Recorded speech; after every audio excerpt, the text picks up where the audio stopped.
nails, she asked me how I knew how much money I had. At the time, I used cash, never again after this, but I told her that I folded my bills a certain way. I told her that I folded my 20s different than my 10s, different than my 5s, different than my 1s. Anything of her asking that question, I think it's a good question, and I just thought she was curious. Got done with my nails, she walked me towards the front, and my sister was actually just finishing up with hers, so it was perfect. There's another man at the front, and he asked me how I knew how much money I had. I told him the same thing. Before I left to go to the nail salon, I made sure exactly how much money I had. My sister helped me count it, helped me make sure that I folded the right bills, just so I knew how much I had, how much I would spend. I gave her the money, positive that I gave her the right amount because it was just folded, it was folded perfectly, and I counted it out. She takes it, starts talking in a different language, and then tells me that I owe her $20 more. Or I didn't, and I told her the exact amount I gave her, and she's like, no, you didn't give me this amount, you gave me that amount. Like for part two. Part two, the time a nail salon took advantage of my blindness. We go back and forth a few times. I'm positive that I gave her the right amount, really counting it back to her, and she's like, no,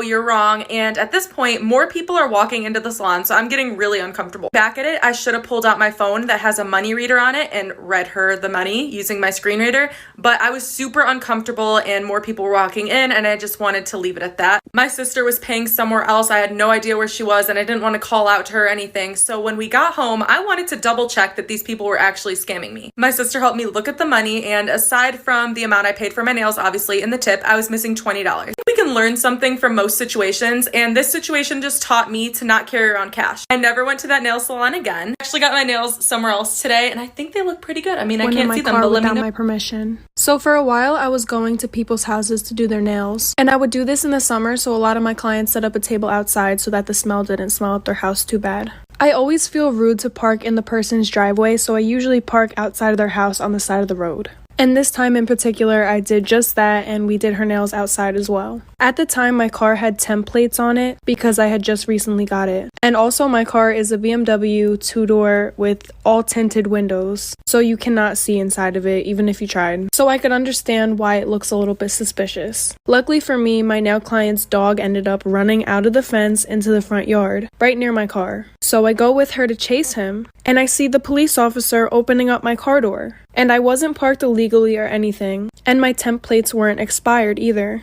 So he had no right to be opening up my car doors. So I ran over to my car and I was like, what's going on? Why are you searching my car? And he was like, this is your car? Part 2 to a cop searching my car without my permission. So I see this police officer opening up my car door and putting his head inside my car. So I'm like, excuse me, officer, is there an issue? Why are you searching my car? And he was like, oh, like, is this your car? And I was like, yes. Do you have a warrant? And then he said, do you live here? And I was like, no, but do you have a warrant? And then he said, no, actually, the neighbor called me because he was concerned, and I actually live down the street, and the car was unfamiliar, so I felt the need to search it. I can't see inside of your car because of the tints, so I didn't know if somebody was in there, like maybe sleeping in their car or something. I don't really remember what he said, but I was like, okay, but I think you need a warrant to search the car. Please close my door. And honestly, he was pretty nice about it, I'm not gonna lie. I was just really annoyed because in my head, I'm thinking like, why? Like, I'm not doing anything wrong. I'm always getting caught up. My friends and I all went to the fair, and there were 6 of us in total. And none of us wanted to have to worry about driving there and parking, so we just Ubered instead. So we left the fair around 11:15, and we walked to a nearby shopping center where the Uber picked us up about 10 minutes late. We ended up leaving at 11:30. We get in the Uber, the man says hello, and we head home the normal way. Everything's fine. And my parents don't like when I Uber, so they were tracking me on Life 360 from the moment I got in the car. After about 10 minutes in, I get a text from my mom, and it said, "Where are you?" I look up from my phone and I realize I have no idea where we are, and Ubers know their directions, they know how to take you home. We were 20 Okay, back to the Uber story. Our parents are freaking out, we're texting each other in our group chat so he doesn't hear us. Also, while this was all happening, he wasn't talking to us, but he had an earbud in, and he was talking to someone on the phone really quietly. It was super creepy. My mom starts calling me again, and he hears the ring. And one of my friends pulled up on her phone the directions to get home, which he also heard, so he knew that we thought something was off. After a little while longer, we finally know where we are, so we feel a little bit better. We were getting really close to the turn that goes into my friend's neighborhood, and we were thinking, if he doesn't make this turn, we're screwed. Thank goodness he makes a turn, and we're back at my friend's house. But the scary thing is what if he was planning something, but since our phones were ringing and we had the GPS up, that he changed his mind? Because we were not going home. I still can't stop thinking about it.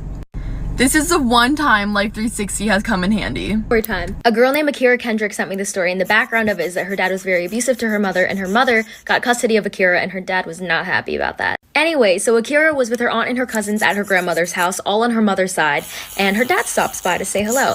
And Akira's outside playing with her cousin, and her dad comes up to her and grabs her arm and says, "Do you want to go to Walmart with me?" And at the time, she's only 7, so all she hears is toy aisle. So she says, "Yes, let's go." So they get in the car, they head to Walmart. She gets some really nice pom-poms, and then he says, "Okay, let's go back to your grandmother's house." So he starts driving and he gets on the highway. And Akira knows that her grandmother's house is right around the corner from Walmart, so he does not need to get on the highway. So she says, "Dad, where are we going?" And he gets really mad and says, "Shut up, sit down, it does not matter." So Akira's in the back seat, she's really scared, and she just shuts her mouth. So after being in the car for a while, they eventually arrived at this really old, abandoned, beat up house. And when they walk in, Akira sees about 25 people, and she does not know any of them. Her dad brings her to a room, puts her in a little closet, throws her some toys and her pom-poms, and says, "Play." Part 2 is coming. Part 2 of Akira's dad literally kidnapping her. So when they get to the house, Akira is really scared. She doesn't know any of these 25 people. Her dad brings her to a room, throws her in a closet, puts some toys in there, and says, "Play." So after about an hour of being in a little closet with some toys, she finally decides to get up and go look for her dad. So she opens the door and starts looking around, and there is no one in the house. There is not even a single trace of somebody ever being there. So of course she starts freaking out and crying. She doesn't know where she is. She's so far away from her grandmother's house,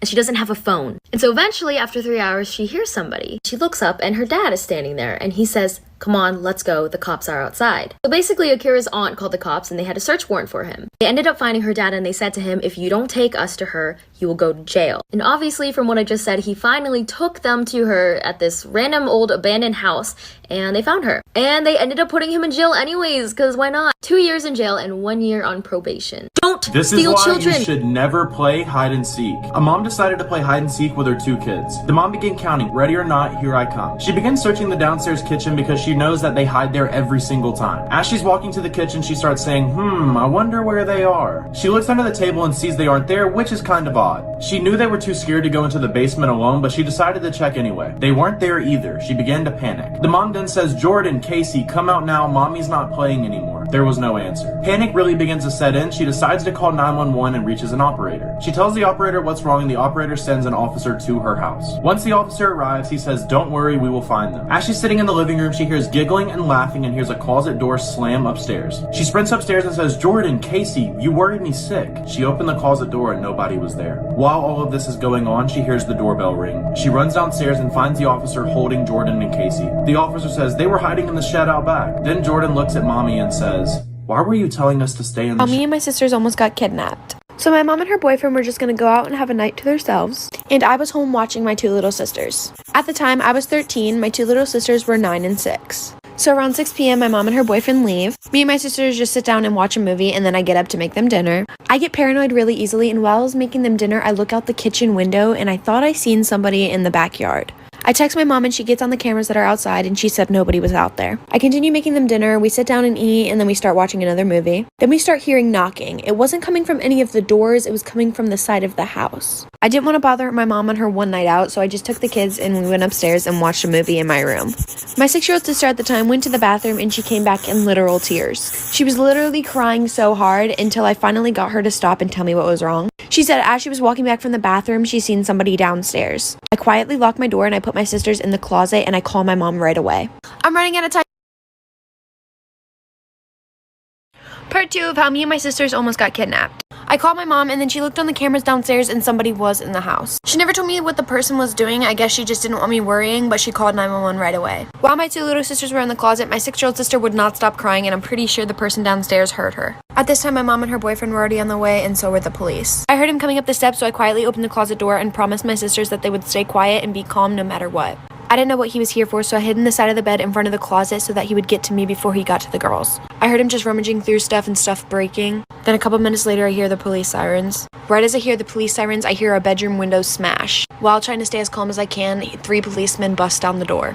They grab me and my sisters and take us outside. About 5 minutes after they take us outside and put us in the back of their car, my mom and her boyfriend shows up. About 20 minutes later after he was caught, they did notify us that he was wanted for murder of 2 younger girls and 1 adult male. About $10,000 of our stuff was either missing or broke. Then about a month later when we were capable to, we did move. Nothing has happened. This girl